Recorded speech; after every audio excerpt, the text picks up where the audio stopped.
السلام عليكم ورحمة الله. الحمد لله نحمده ونستعينه ونستغفره ونعوذ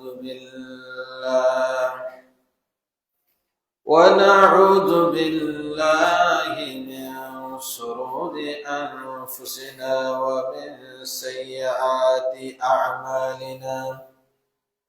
من يهده الله فلا مضل له ومن يضلله فلا هادي له. أشهد أن لا إله إلا الله وأشهد أن محمدا عبده ورسوله. أما بعد فأعوذ بالله من الشيطان الرجيم. بسم الله الرحمن الرحيم. قاف والقرآن المجيد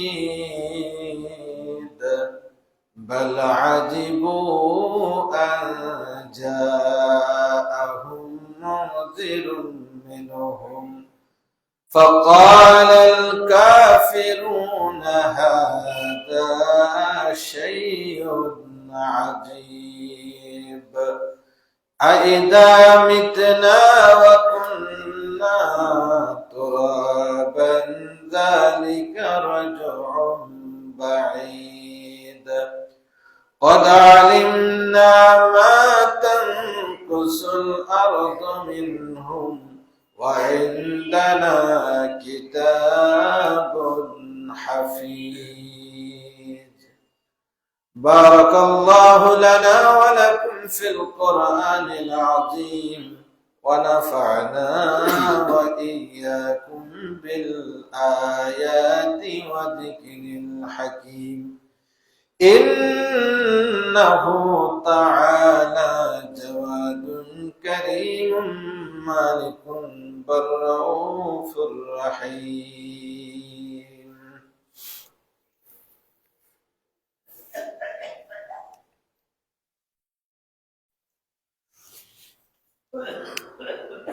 الحمد لله الذي لم يزل عالما قديرا حيا قيوما سميعا بصيرا.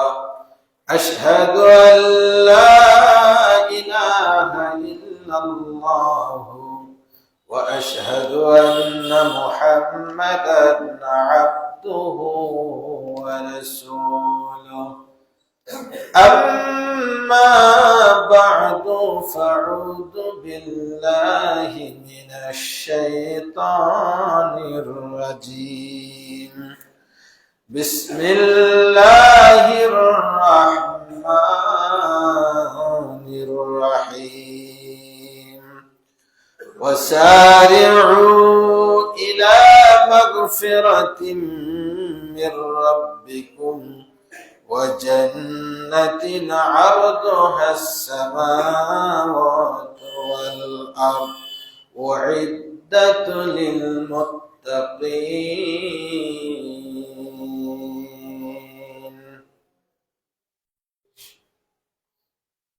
যাবতীয় প্রশংসা মহান আল্লাহ সুবহানাহু ওয়া তাআলার। শাহী দরবারে নিবেদন করছি যে আল্লাহ তাআলা আমাদেরকে সালাতুল জুমা আদায়ের লক্ষ্যে অত্র বাইতুল ফালাহ জামি মসজিদে জমায়েত হওয়ার তৌফিক দান করেছেন। সকলেই সেই মহান মাহবুদের শুকরিয়া আদায় করি, সকলেই পড়ি আলহামদুলিল্লাহ। দরুদ ও সালাম পেশ করছি তার প্রেরিত মহামানব, বিশ্ব মানবতার মহান শিক্ষক, বিশ্বনবী নবী মুহাম্মদ রাসূলুল্লাহ সাল্লাল্লাহু তাআলা আলাইহি সাল্লামের প্রতি। সম্মানিত মুসল্লি কিরাম, মাহে রমাদান অতি সন্নিকটে। আগামী জুমা যেটা আসবে সেটা পবিত্র মাহে রমাদানের জুমা ইনশাআল্লাহ। এই চূড়ান্ত মুহূর্তে মহান আল্লাহ তাআলার কাছে কায়মন বাক্যে সেই ফরিয়াদ করি যেই ফরিয়াদ গুলো সালফে সালেহিনগণ করতেন, যে মাহে রমাদানের সওয়াব অর্জনের জন্য, মাহে রমাদান প্রাপ্তির জন্য দোয়া করতেন।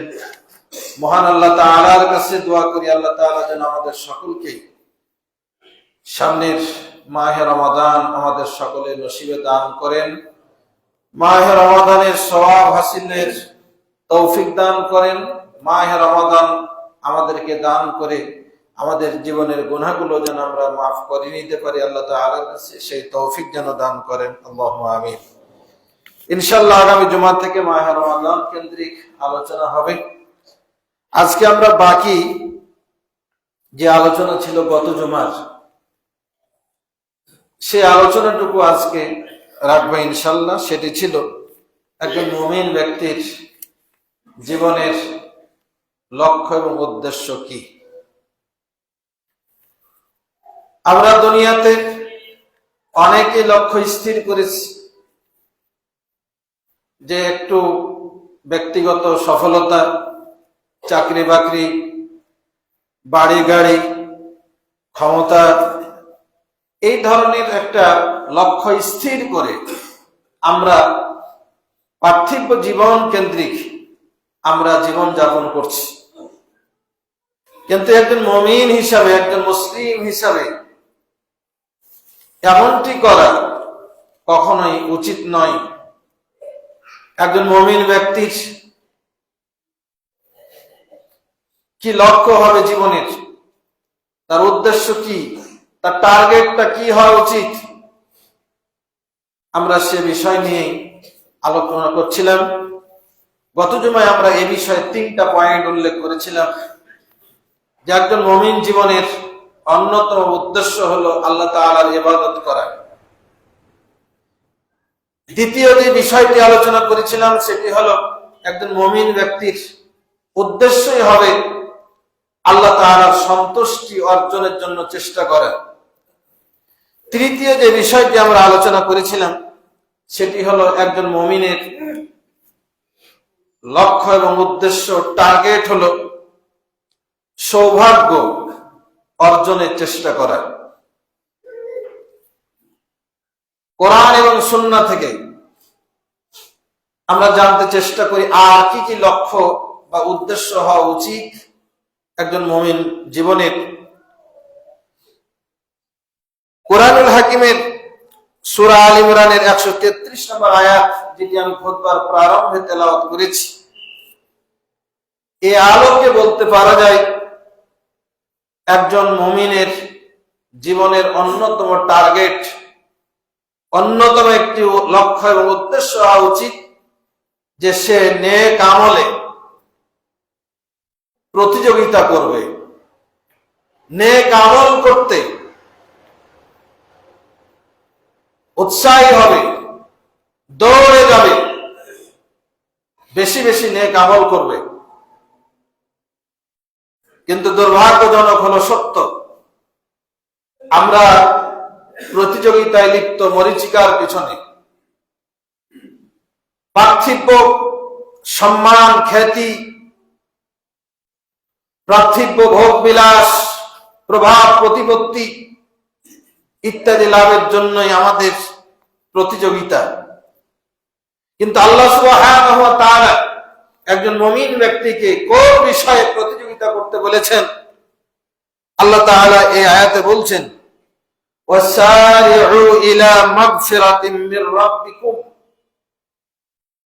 হে আমার বান্দারা, তোমরা পরস্পরে দৌড়ে যাও, প্রতিযোগিতা করো, ইলা মাগফিরাতিম মির রাব্বিকুম, তোমাদের রবের কাছ থেকে ক্ষমা প্রাপ্তির জন্য। কোন পথে গেলে আল্লাহর ক্ষমা পাওয়া যাবে, জীবনের ভুল ত্রুটি থেকে কোন পথে গেলে পরিত্রাণ পাওয়া যাবে, এ বিষয়ে তোমরা দৌড়ে যাও। আর কি, ওয়া জান্নাহ, তোমাদের মেইন টার্গেট হওয়া উচিত জান্নাত। যেই জান্নাতের ব্যাপারে বলা হচ্ছে আরদুহাস সামাওয়াত ওয়াল আরদ, যেই জান্নাতের বিশালতা একটা ওয়ার্ড নয়, একটা ইউনিয়নের সমান নয়, একটা উপজেলা জেলার সমান নয়, একটা নির্বাচনী এলাকা নয়, একটা দেশ নয়, একটা ভূখণ্ড নয়। আল্লাহ তাআলা প্রতিযোগিতা করতে বললেন ওই জান্নাতের জন্য যেই জান্নাতের প্রশস্ততা হচ্ছে আসমান সমূহ এবং জমিনের সমতুল্য। কিন্তু আমরা দুঃখজনক হলো ভাবে সত্য যে আমরা দুনিয়াবি সামান্য কিছু প্রাপ্তির জন্য আমাদের সবকিছু চিন্তা চেতনা ধ্যান জ্ঞান লোভ মোহ চেষ্টা সবকিছু এখানে আমরা বিনিয়োগ করেছি। কিন্তু আল্লাহ সুবহানাহু ওয়া তাআলা একজন মুমিন ব্যক্তিকে যে টার্গেট সেট করতে বললেন, লক্ষ্য স্থির করতে বললেন, সেটি হলো জান্নাত। যেই জান্নাতের বিশালতা হচ্ছে সকল আসমান, সাত আসমান এবং জমিনের যে বিশালতা, একজন মুমিনকে আল্লাহ সুবহানাহু ওয়া তাআলা তত বড় রাজত্ব, তত বড় জান্নাতের মালিকানা দান করবেন। আল্লাহ তাআলা বললেন, হে বান্দারা, তোরা ওই জান্নাতের জন্য কাজ কর। এটা কাকে দেবেন? উইদ্দাত লিল মুত্তাকিন। রব্বুল আলামিন বললেন এই জান্নাত আল্লাহ প্রস্তুত রেখেছেন কেবলমাত্র শুধুমাত্র মুত্তাকিদের জন্য, যারা আল্লাহকে ভয় করে তার জীবনকে পরিচালনা করে। তার ব্যক্তি জীবনে ভয় করবে আল্লাহকে, ইবাদতের জীবনে ভয় করবে আল্লাহকে, সংসার পরিচালনায় ভয় করবে আল্লাহকে, চাকরি করতে গিয়ে ডিউটির ব্যাপারে ভয় করবে আল্লাহকে, ব্যবসা করতে গিয়ে হালাল হারাম মিশ্রণের ব্যাপারে ভয় করবে আল্লাহকে, রাজনীতি করতে গিয়ে ভয় করবে আল্লাহকে, জনগণের সম্পদ জনগণের কাছে পৌঁছে দেওয়ার ব্যাপারে ভয় করবে আল্লাহকে, অন্যের সম্পদ আত্মসাৎ করার ব্যাপারে ভয় করবে আল্লাহকে। এক কথায় জীবনের প্রতিটা ক্ষেত্রে যারা আল্লাহ তাআলাকে ভয় করে চলবে, রব্বুল আলামিন বলছেন ওই জান্নাতের মালিকানা, ওই জান্নাতের বাদশাহী আমি রব্বুল আলামিন তাদেরকে দান করব। সুতরাং আমাদের প্রত্যেকের উচিত সেই জান্নাতকে লাভ করার লক্ষ্য স্থির করার, উদ্দেশ্যকে আমাদের নির্ধারণ করা যে আমি পথ চলবো, দুনিয়ায় চলবো সেই জান্নাত লাভের জন্য। সহিহ মুসলিমের 118 নম্বর হাদিস, আবু হুরায়রা রাদিয়াল্লাহু তাআলা আনহু এই বিষয়ে বলেন, قال رسول الله صلى الله عليه وسلم, আল্লাহ রাসূল সাল্লাল্লাহু আলাইহি ওয়াসাল্লাম বলছেন, বাদিরু বিল আ'মালি ফিতানান কাকিতাইল লাইলিল মুজলিম, অন্ধকার রাত্রিতে আকস্মিক আগত বিপদ আসার আগেই তোমরা আমলের ব্যাপারে, নেক আমলের ব্যাপারে তোমরা প্রতিযোগিতা করো, বেশি বেশি আমল করো। কারণ ইউসবিহুর রাজুলু মুমিনান, সময় এমন আসবে, এমন যুগ আসবে যে মানুষ সকাল করবে একজন ব্যক্তি মুমিন অবস্থায়, ওয়া ইয়ামসি কাফিরান, তার সন্ধ্যাটা হবে কাফের অবস্থায়। রাসূল সাল্লাল্লাহু আলাইহি ওয়াসাল্লাম আজ থেকে 1450 বছর আগে এই হাদিস বলে গেছেন। অবস্থা দৃষ্টে মনে হয় রাসূল করিম সাল্লাল্লাহু আলাইহি ওয়াসাল্লাম আমাদেরকে লক্ষ্য করে যেন হাদিসটা বলে গেছেন। রাসূল সাল্লাল্লাহু আলাইহি ওয়াসাল্লাম বললেন, আমার উম্মতেরা তোমরা টার্গেট ফিট করো, তোমাদের আমলের গতি বৃদ্ধি করো। আজ করব, কাল করব, একটা পরিবেশ হলে তারপর আমল করব না, এমনটি নয়।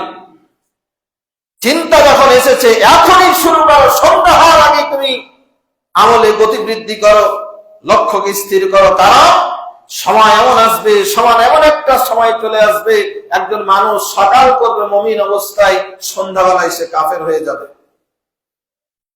ওয়ায়ুমসি মুমিনান ওয়া ইসবিহু কাফিরান, মানুষ সন্ধ্যাবেলা মুমিন অবস্থায় থাকবে, সকাল হওয়ার আগেই সে কাফের হয়ে যাবে। ইয়াবিউ দীনাহু বিআরাদিন মিনাদ দুনিয়া, রাতের আধারে মানুষ দুনিয়ার সামান্য কিছুর বিনিময়ে তার দ্বীনকে, তার ধর্মকে, তার আদর্শকে, তার নীতি নৈতিকতাকে বিক্রি করে দেবে। এই নীতি নৈতিকতা, সততা, আমানতদারিতা বিক্রি করবে কেউ এক কাপ লাল চায়ের বিনিময়ে, কেউ কোটি টাকার বিনিময়ে, কেউ লক্ষ টাকার বিনিময়ে, কেউ নিজের ইজ্জত, সম্মান, দিনদারি, আমানতদারি, দেশপ্রেম সবকিছু অন্যের হাতে বিসর্জন দিয়ে আমানত খেয়ানত করবে, দিনকে বিক্রি করে দেবে। সম্মানিত উপস্থিতি, এজন্য রাসূল করিম সাল্লাল্লাহু আলাইহি সাল্লাম প্রতিটি মুমিনকে তার জীবনের লক্ষ্য স্থির করতে বললেন দ্রুত এবং দ্রুত। মানুষ যদি সবাই এই অবস্থা তৈরি হওয়ার আগে আমরা আমলের পরিশুদ্ধতা আনি, আল্লাহ তাআলা দ্বীনের পথে আসতে পারি, তাহলে আমাদের নাজাত, নতুবা আমাদের ধ্বংস অনিবার্য। তাহলে চতুর্থ যেই টার্গেট, যে লক্ষ্য একজন মুমিনের হওয়া উচিত, সেটা হলো সময় ক্ষেপণ না করে। সমাজে সব যখন ভালো হবে তখন আমি ভালো হব, সমাজে যখন দায়িত্বশীলরা ভালো হবে তখন আমি ভালো হব, সমাজে কেউ আমাকে ভালো হতে বলবে বড়রা তখন আমি ভালো হব, এমনটি নয়। বরং একজন মুমিন ব্যক্তির উচিত হলো তৎক্ষণাৎ সাথে সাথে ভালো হওয়ার জন্য শপথ গ্রহণ করা, এই লক্ষ্য স্থির করা উচিত। পঞ্চম যে লক্ষ্য বা উদ্দেশ্য হওয়া উচিত, সেটি হলো একজন মুমিন ব্যক্তির সব সময় ধ্যান এবং জ্ঞান থাকবে এমন যে আল্লাহ তাআলা প্রদত্ত শাস্তি থেকে পরিত্রাণ পাইতে চাইবে। তার ইচ্ছা, তার উদ্দেশ্য হবে এমন যে আমি যেন আল্লাহর গজবে না পড়ি, আমি যেন আল্লাহর শাস্তির আওতাভুক্ত না হয়ে যাই, আল্লাহর শাস্তিকে ভয় করে চলা, এটা হওয়া উচিত একজন মুমিন ব্যক্তির। সাইয়েদনা ওমর রাদিয়াল্লাহু তাআলা আনহু, যাকে রাসূল সাল্লাল্লাহু আলাইহি ওয়াসাল্লাম 2 নম্বর আশারে মুবাশশারাত সদস্য হিসাবে জান্নাতে যে সমস্ত ব্যক্তিদেরকে সুসংবাদ দেওয়া হয়েছিল জান্নাতের, তন্মধ্যে অন্যতম হলেন ওমর ফারুক রাদিয়াল্লাহু তাআলা আনহু। তার সম্পর্কে রাসূল করিম সাল্লাল্লাহু আলাইহি ওয়াসাল্লাম বলেছেন, লাউ কানা নাবিয়্যুন বা'দি, আমার পরে যদি কোন নবী আসার বিধান থাকতো, লাকানা উমর নাবিয়্যান, তাহলে উমারের মধ্যে দ্বীনদারিতার, আমানতদারিতার, ন্যায় পরায়ণতার, ইনসাফ প্রতিষ্ঠার ক্ষেত্রে তার যে অবদান, আমার পরে নবী হওয়ার কেউ থাকলে উমর নবী হয়ে যেতেন। সেই উমর রাদিয়াল্লাহু তাআলা আনহু, তিনি আল্লাহর আযাবকে, আল্লাহর শাস্তিকে কিভাবে ভয় পেতেন, তিনি বলছেন যে আল্লাহ তাআলা যদি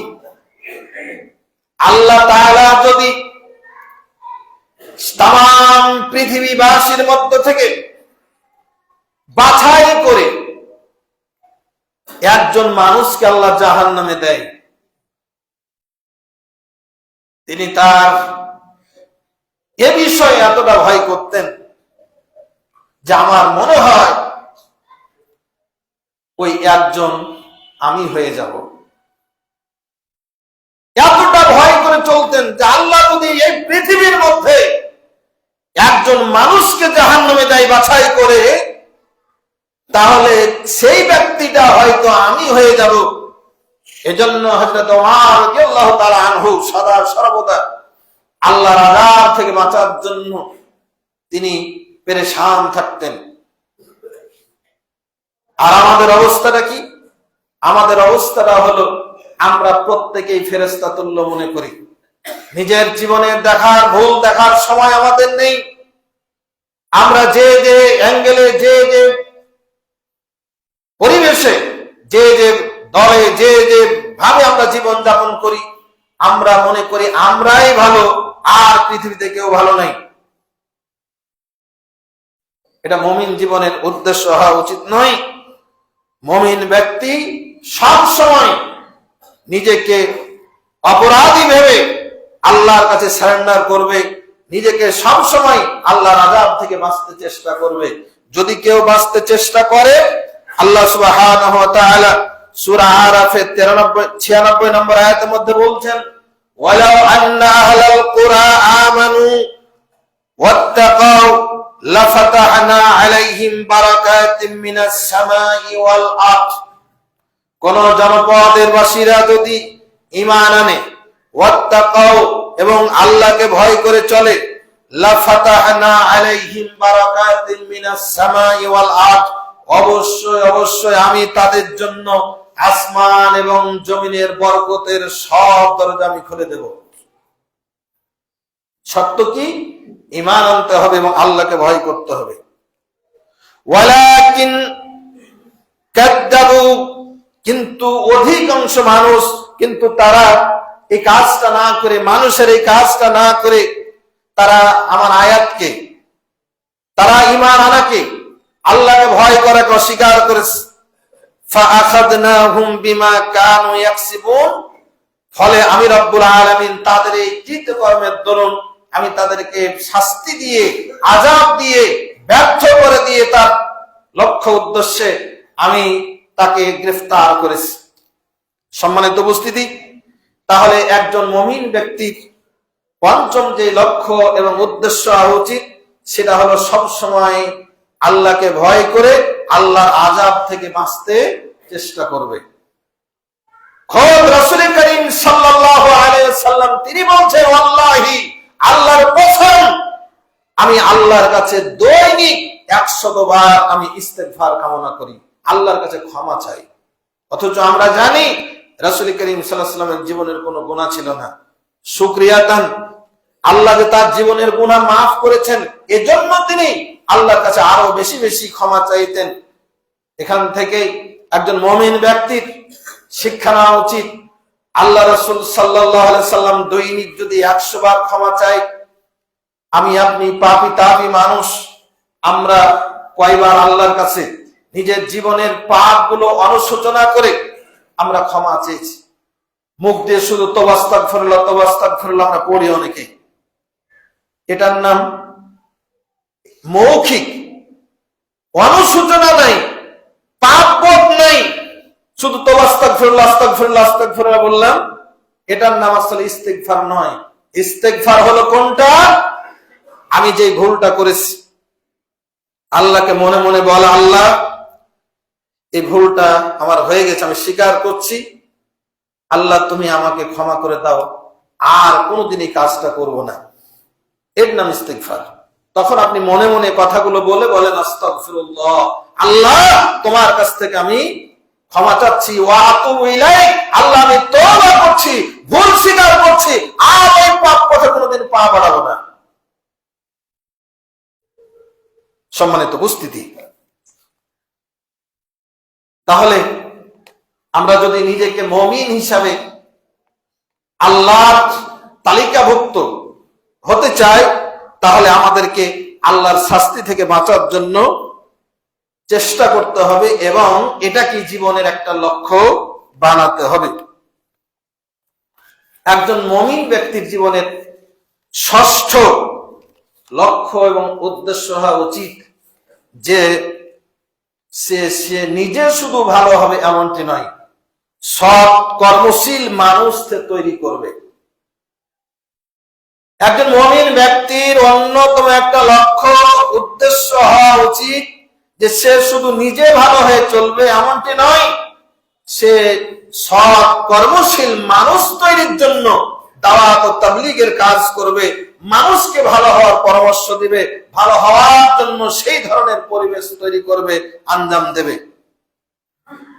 আল্লাহ সুবহানাহু ওয়া তাআলা সূরা তাহরিমের 6 নম্বর আয়াতে তাই তো বলছেন, ইয়া আইয়ুহাল্লাযীনা আমানু কু আনফুসাকুম ওয়া আহলিকুম নারা, হে ঈমানদারগণ, তুমি তোমাদের নিজেদেরকে আল্লাহর আযাব থেকে বাঁচাও, ওয়া আহলিকুম, এবং সাথে সাথে তোমার পরিজনকেও জাহান্নামের আগুন থেকে বাঁচাতে চেষ্টা করো, বাঁচাও।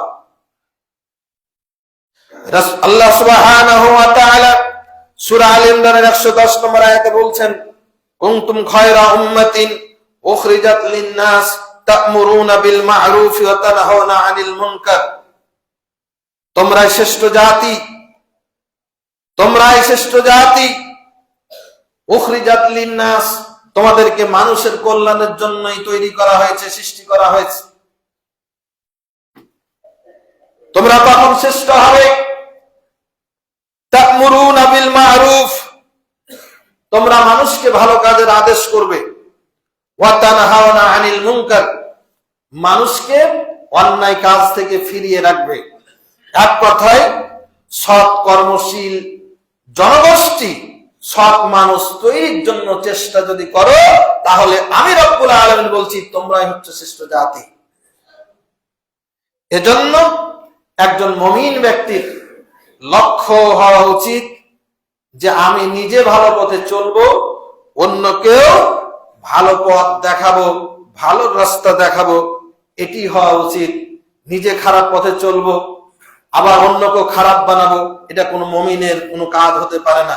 অথবা কেউ আমি নিজেই ভালো চলবো, অন্যরা যে যা পাচ্ছে করুক, এটাও কোনো মুমিনের বৈশিষ্ট্য হতে পারে না। একজন মুমিন ব্যক্তির উদ্দেশ্য হবে নিজে ভালো চলবো, অন্যকেও ভালো হতে রাস্তা দেখাবো। সপ্তম উদ্দেশ্য যেটা হওয়া উচিত সেটা হলো সুন্দর সমাজ বিনির্মাণ করা, সুন্দর সমাজ তৈরি করা, এটা মুমিন ব্যক্তির অন্যতম একটা লক্ষ্য এবং উদ্দেশ্য হওয়া উচিত।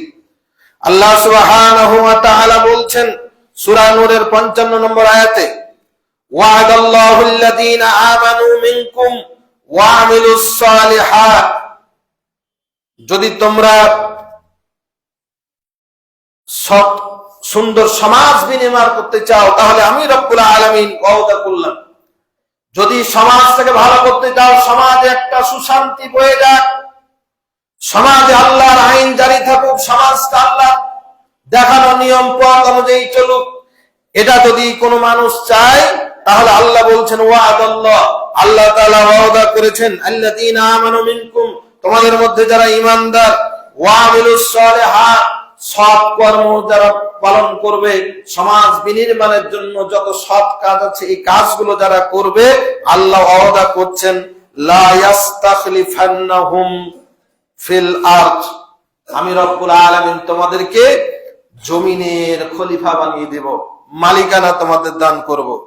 কামাস্তাখলাফাল্লাযীনা মিন ক্বাবলিহিম, যেমন ইতিপূর্বে তোমাদের পূর্বে আমি বানিয়েছিলাম, ওয়ালা ইউমাক্কিনান্না লাহুম দীনাহুম আল্লাযী ইরতাদা লাহুম, এবং আল্লাহ তাআলা তাদের দ্বীনকে, ধর্মকে প্রতিষ্ঠিত করবেন যেটা তাদের জন্য তিনি সন্তুষ্ট হবেন। ওয়ালা ইউবাদদিলান্নাহুম মিন বাদি খাউফিহিম আমানান, এবং যেই ভয় ঈমানদার মুমিনদের যদি সমাজ বিনির্মাণের, সমাজকে সুন্দর করার নিয়তে যদি কেউ কাজ করে, কোন মুমিন যদি টার্গেটকে, তার জীবনের লক্ষ্য এবং উদ্দেশ্যকে নির্ধারণ করতে পারে, তাহলে রব্বুল আলামিন বলছেন তার জন্য জমিনে যে ভয় ছিল, এই ভয়টাকে আমি রব্বুল আলামিন পরিবর্তন করে দিয়ে, দূর করে দিয়ে আমরান শান্তি দান করব। তবে শর্ত কি? ইয়াবুদুনানি ওয়ালা ইউশরিকু বি শাইয়া, আমি জমিনে মালিকানা দেব। ঈমানদার যারা জমিনে সমাজে ভালো কিছু প্রতিষ্ঠা করতে চায়, সুশাসন প্রতিষ্ঠা করতে চায়, ইনসাফ প্রতিষ্ঠা করতে চায়, আমি সেই সুযোগ তাদেরকে দেব, তবে শর্ত হলো দুইটা। ইয়াবুদুনানি, তারা কেবলমাত্র আমার ইবাদত করবে, ওয়ালা ইশরিকু বি শাইয়া, আর 2 নম্বর শর্ত হলো আমার সাথে কাউকে শিরিক করা যাবে না।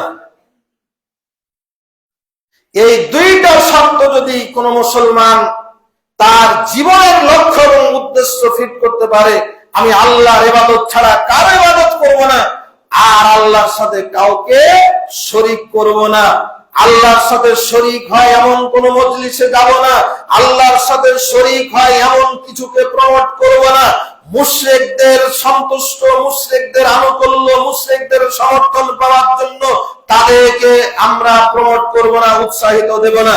এমন যদি প্রেক্ষাপট তৈরি করতে পারে মুমিনরা, তাহলে আল্লাহ বলছেন আমি খেলাফত দেব, আমি মালিকানা দেব, সমাজটাকে বিনির্মাণ করার সুযোগ দেব।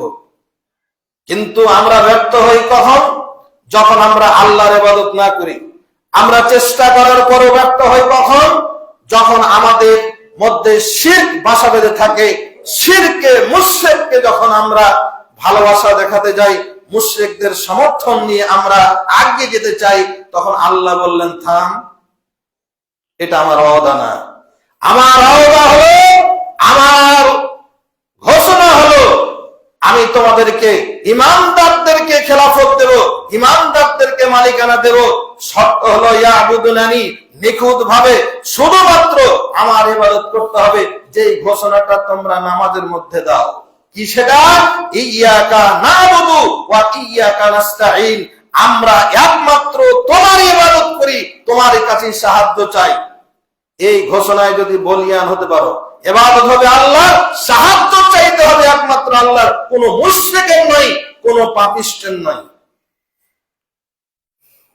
ওয়ামান কাফারা বাদা যালিকা, এই ঘোষণা জানার পরেও কেউ যদি কুফরি করে, অর্থাৎ আল্লাহর ইবাদত না করে, মুশরিকদের সাথে মুশরিকি কাজ করে, মুশরিকদের আনুকূল্য, মুশরিকদের সমর্থন পেতে চায়, তাহলে আল্লাহ রাব্বুল আলামিন বলছেন ফাউলাইকা হুমুল ফাসিকুন, তাহলে তোমরাই হচ্ছ ফাসিক।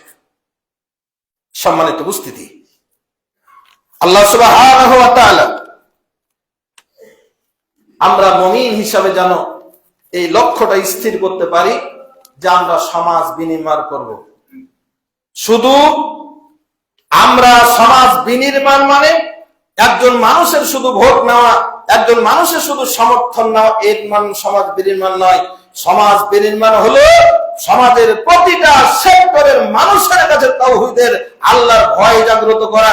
সেটা আমি যেমন কোন বাতিলকে সমর্থন করব না, যারা উচ্চ পদস্থ, যারা সবকিছু মেকানিজম করছে, যারা সবকিছু নিয়ন্ত্রণ করছে, সমাজের প্রতিটা সেক্টরের মানুষ যেদিন আল্লাহর ভয় যখন জাগ্রত হবে, সকল সেক্টরের মানুষ যখন আমরা তৈরি করতে পারবো, আমাদের সন্তানদেরকে সেইভাবে সকল পদে পদায়ন করতে পারবো, তখন ইনশাআল্লাহ আল্লাহর ইবাদতের মধ্য দিয়ে, শিরকে বর্জন করার মধ্য দিয়ে আল্লাহর সেই কাঙ্ক্ষিত ওয়াদা আমরা হাসিল করতে পারবো ইনশাআল্লাহ। আল্লাহ তাআলা আমাদের সকলকে সেই তৌফিক দান করুন, আমিন। একজন মুমিন ব্যক্তির শেষ লেভেলের সর্বশেষ যে লক্ষ্য এবং উদ্দেশ্য হওয়া উচিত, সেটা হলো পরকালীন মুক্তির জন্য প্রস্তুতি গ্রহণ করা। আমি আজকে দাঁড়িয়ে কথা বলছি, একটু পরে আমি নাই হয়ে যেতে পারি। আপনি বসে আছেন, একটু পরে আপনি নাই হয়ে যেতে পারেন। আমরা যে যেখানে আছি, যেভাবে আছি, একটু পরে আপনার আমার কাছে মালাকুল মউত চলে আসতে পারে, আসবে, এটাই চূড়ান্ত ঘোষণা। মৃত্যু আসবে, মৃত্যুর স্বাদ গ্রহণ করতে হবে, এটাই আল্লাহ তাআলা চূড়ান্ত ঘোষণা। আল্লাহ তাআলা তাই তো কোরআনুল হাকিমে বেশ কয়েক জায়গায় বলেছেন, কুল্লু নাফসিন যায়কাতুল মাউত। এ বান্দারা, তুমি যে দল করো, যে পার্টি করো, মনে রাখবা তোমার ভিতরে যদি প্রাণ থাকে, তোমাকে মৃত্যুর স্বাদ গ্রহণ করতেই হবে। ওয়া ইন্নামা তুওয়াফাউনা উজুরাকুম ইয়াওমাল কিয়ামাহ, দুনিয়ার জীবনে তুমি যা কিছু করেছো তার প্রতিদান তোমাকে পুরোপুরি ভাবে দেওয়া হবে। ফামান জুহজিহা আনিন নারি, যাকে জাহান্নাম থেকে বাঁচিয়ে দেওয়া হবে, ওয়া উদখিলাল জান্নাতা, এবং জান্নাতে প্রবেশ করানো হবে, ফাকাদ ফায়াজা, সেই চূড়ান্ত সফলতা অর্জন করলো। ওয়ামাল হায়াতুদ দুনিয়া ইল্লা মাতাউল গুরুর, আর দুনিয়ার জীবনটা খেল তামাশা, ভোগ সামগ্রী মাত্র। সম্মানিত উপস্থিতি, দুনিয়াটা স্থায়ী নয়, খেল তামাশার বস্তু। আল্লাহ রাব্বুল আলামিন তাই তো বললেন, জাহান্নাম থেকে বাঁচার জন্য, জান্নাত প্রাপ্তির জন্য, মৃত্যুর জন্য প্রস্তুতি গ্রহণ করা, মরলেই যেন জান্নাত পেতে পারি, এজন্য আমাদের লক্ষ্য ফিট করা উচিত। আমরা কি কাজ করব? সংক্ষেপে যে কাজগুলো আমরা করতে পারি, রাসূল সাল্লাল্লাহু আলাইহি সাল্লাম বলছেন, মান ক্বালা লা ইলাহা ইল্লাল্লাহ ফাদাখালাল জান্নাহ, কেউ যদি অন্তর থেকে লা ইলাহা ইল্লাল্লাহ বলতে পারে তাহলে সে জান্নাতে যাবে।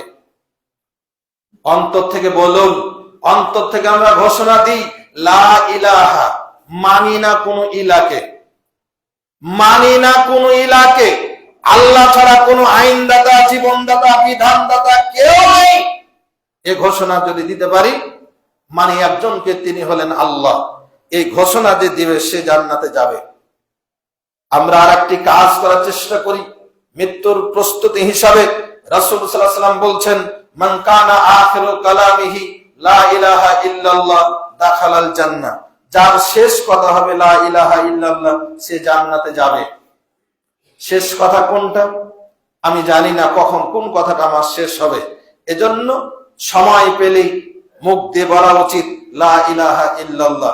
আমরা মনে করি শুধু মরার সময় যখন দম বের হবে তখনই বুঝি লা ইলাহা বলতে হবে, বিষয়টা এমন নয়। মনে করুন আপনি রাত্রে ঘুমাবার সময় লা ইলাহা ইল্লাল্লাহ বললে ঘুমালেন, আপনি সন্ধ্যা রাত 9টার সময় ঘুমালেন লা ইলাহা ইল্লাল্লাহ বলে, আপনার ভোর রাতে মৃত্যু হলো। এই যে 10 ঘন্টা 8 ঘন্টা আপনি ঘুমিয়ে থাকলেন, এর মধ্যে আপনার কোনো কথা বলেননি আপনি, আপনার 8 ঘন্টা আগে শেষ কথাটা কি ছিল? লা ইলাহা ইল্লাল্লাহ। রাসূল সাল্লাল্লাহু আলাইহি সাল্লাম বলছেন, তাহলে ওই লোকটা আল্লাহ জান্নাতে যাবে। সুতরাং আমরা সময় পেলে আমাদের জবানে জারি রাখবো, চেষ্টা করব লা ইলাহা ইল্লাল্লাহ বলার। মৃত্যুর প্রস্তুতি হিসাবে আরেকটা ছোট্ট আমল যেটি বলে যাই, রাসূল সাল্লাল্লাহু আলাইহি ওয়াসাল্লাম বলছেন, যারা ফরজ সালাতের পরে, যারা ফরজ সালাতের পরে আয়াতুল কুরসি পাঠ করবে, লাম ইয়ামনাহু মিন দুখুলিল জান্নাহ ইল্লাল মাউত, জান্নাতে যেতে তাকে কেউ বাধা দিতে পারবে না, কেউ বাধা দিতে পারবে না। বাধা একটাই, সেটা হলো মৃত্যু। জান্নাতে যায়নি কেন? মারা যায়নি তাই। এজন্য আল্লাহর হস্তে সকলের প্রতি বিনীত অনুরোধ থাকবে, যারা 5 ওয়াক্ত নামাজ এখনো পড়েন না, 5 ওয়াক্ত সালাত আদা করুন। ফরজ সালাত শেষ করে সালাম ফেরানোর পরে আয়াতুল কুরসি পাঠ করুন 5 ওয়াক্তে। আয়াতুল কুরসি যারা পাঠ করবে, এটাই হলো মৃত্যুর জন্য অন্যতম একটা প্রস্তুতি। আয়াতুল কুরসি যে পাঠ করবে, মারা যাওয়ার সাথে সাথে জান্নাত পাওয়া যাবে, ঘোষণা দিয়েছেন মুহাম্মদ রাসূলুল্লাহ সাল্লাল্লাহু আলাইহি ওয়াসাল্লাম। আর একটা আমল বলি, যেটি বিগত দিনেও বলেছি, সেটি হলো আমরা নেতা চিনলাম, ছোট নেতা, পাতি নেতা, বড় নেতা, আন্তর্জাতিক নেতা, কত ধরনের নেতার পিছনে দৌড়ালাম, কিন্তু আমরা দুয়ার নেতাকে চিনলাম না।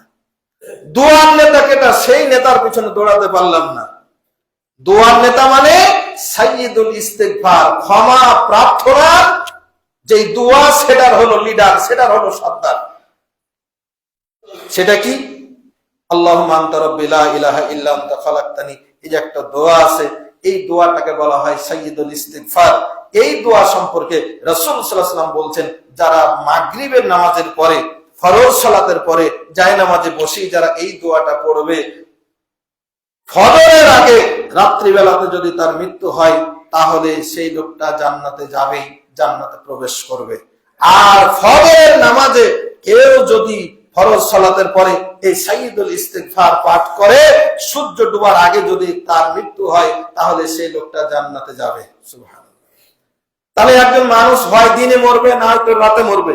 দিন রাতের বাইরে তো কোনো সময় নাই যেখানে মরবে। সুতরাং প্রিয় মুসল্লিবিন্দু, আমরা এই দোয়াটা মুখস্থ করে মাগরিব এবং ফজর সালাতের ফরজ সালাতের পরে পড়ার চেষ্টা করি। সাইয়্যিদুল ইস্তিগফার এই দুয়ার নেতার পিছনে ছুটি। আর এই নেতাকে ছুটে গিয়ে এখানে আমরা কি বলছি, আমরা অর্থটা অনুধাবন করে আল্লাহ তাআলাকে বলার চেষ্টা করি। যদি আমরা এই আমলগুলো করতে পারি, এটাকে আমাদের জীবনের টার্গেট হিসাবে বানাতে পারি, তাহলে আমরা অবশ্যই অবশ্যই আল্লাহর কাঙ্ক্ষিত সেই জান্নাত যেতে পারবো। আল্লাহ তাআলা আমাদের তৌফিক দান করুন, আল্লাহুম্মা আমিন। পরিশেষে আরেকটু কথা বলি।